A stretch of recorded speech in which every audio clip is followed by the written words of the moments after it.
Okay, so today we reviewed some of the information that you should already know, like the zero property or the zero exponent rule. So remember, the zero exponent rule is anything to the power of 0 is 1. So if I have x to the power of 0, my answer is 1, right? If I have 2 to the power of 0, my answer is 1. It doesn't matter what it is. If I have x to the power of 0, y to the power of 4, x to the power of 0 is 1 times y to the power of 4. So my answer is y to the power of 4, right? We're simplifying, so there's no equal sign. So that's why I just kind of do like this little equal sign with the arrow, or I just do an arrow. Okay, so we reviewed that, what we've been doing. Then we also reviewed negative exponents. So remember, we can't have negative exponents, so they have to move. So if I have x to the power of -3, you draw a line, draw another line. I have to move all of this to the bottom. So it becomes x to the power of +3 over 1. Okay. Let's say I had x to the power of 4, y to the power of -2. We're going to draw our line, x to the power of 4 stays because it's positive, and then y to the power of 2 moves to the bottom, and that is my final solution. Okay, so we reviewed that. If you need to go back and review that information from 6.1a and b, go ahead and do that. And then we're going to use the information that we already know to talk about today. So let's see if I gave you an example and I said x to the power of 4. Let's not do x. Let's do a number. Let's do 5 to the power of 4 times 5 to the power of 2. You would say this is 5 4 times, right? 5 times 5 times 5 times 5 times 5 to the power of 2, which is 5 times 5, right? And then we would use our calculator and we'd say 5 times 5 times 5, or you could say 25 times 25, which is 625 times 25. And my answer then would be 15,625, right? Well, let's stop and go back to this part right here. So stop and think about this. How many 5s do I have here? I have 1, 2, 3, 4, 5, 6. So this is 5 to the power of 6. 5 to the power of 6 is still this answer. That is 5 times 5 times 5 times 5 times 5 times 5, 6 times, right? So let's stop and think about looking at our exponents here.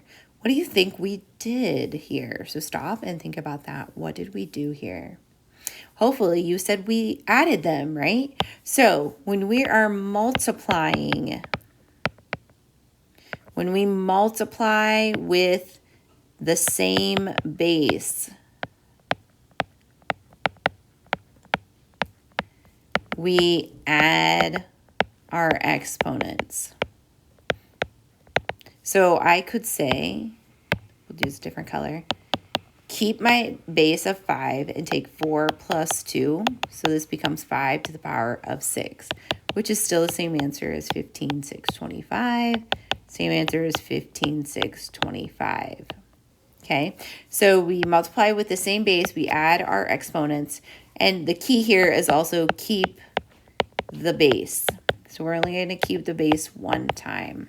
Okay, so let's look at a variable. What if I had x to the power of 3 times x to the power of 4? Well, let's stop and think about what we know. This is x times x times x, x to the power of 3, times x times x times x times x. So how many x's do we have? We have x to the power of 7, right? Or could say x3 plus 4, so x is the power of 7. We could do it either way. Okay, so let's look at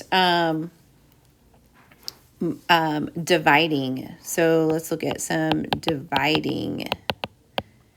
So let's say I had 4 to the power of 3 over 4 to the power of 2. Hopefully what you would do is you would say, well, I know this is 4 times 4 times 4 and 4 times 4. Anything divided by itself is 1, correct. So we're going to take that out. It becomes 1 and 1. And so what I'm left with is 4 over 1, or we could just say 4. Either one is correct. So let's switch it up. Let's say we have our 2 on the top and our 3 on the bottom. Hopefully you're going to say this is 4 times 4. 4 times 4 times 4. Anything divided by itself is 1. So now I'm left with 1/4 as my simplifying my solution. So stop and think about, what did I do at the very beginning? What did I do right here and right here with my exponents? Stop, think about how I got my final answer and what did I do? Hopefully you came back and you said, well, it looks like I subtracted. That would be correct. We subtracted, so then this becomes 3 minus 2, which is 1. 2 minus 2, which is 0. Anything to the power of 0 is 1 and 4. And so we get the same answer, right? I still subtracted, so I'm subtracting the smaller number. And so now I get 4 to the power of 0 and 4 to the power of 1, which is 1 over 4. So we get the same answer. So if we have the same base,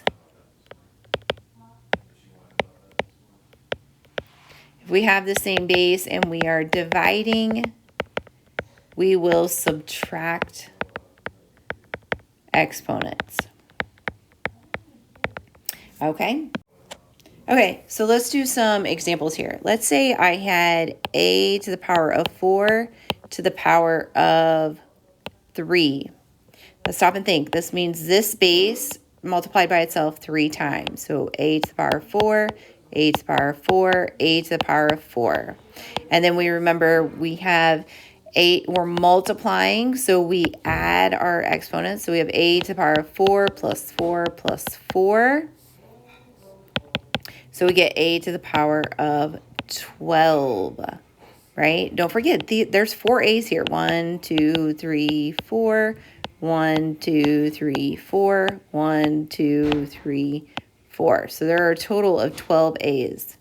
We could then, let's stop and think about, look back. What did we do with these exponents if my answer is a to the 12th? Hopefully you looked back and you're like, well, it looks like we multiplied those. We did. A 4 times 3, that becomes a to the 12th. Again, you don't have to memorize these little rules. All you have to know is go back to your basics. Like, what do you know?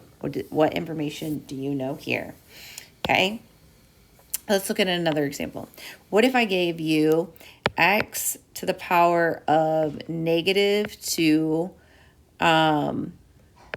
times x to the power of 4 over x to the power of 1. There's going to be nothing there, but it's a power of 1. I'm going to erase that guy, okay? Because you won't see it, but it'll be power of 1.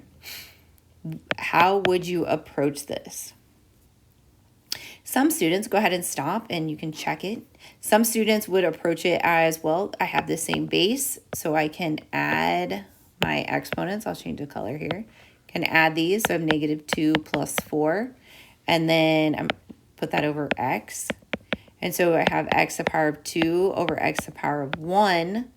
Well, now I'm subtracting, so I can subtract my 1 from here.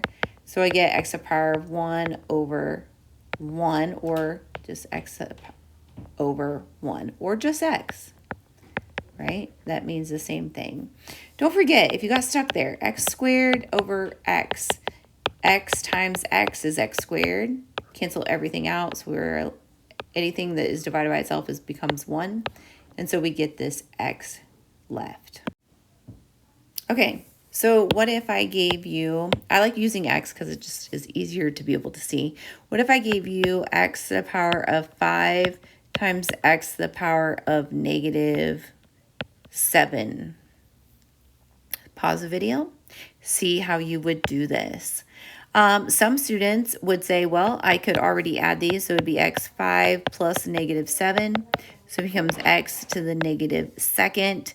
Can't have a negative, so I put that over 1, move that down, and so it becomes 1 over x squared.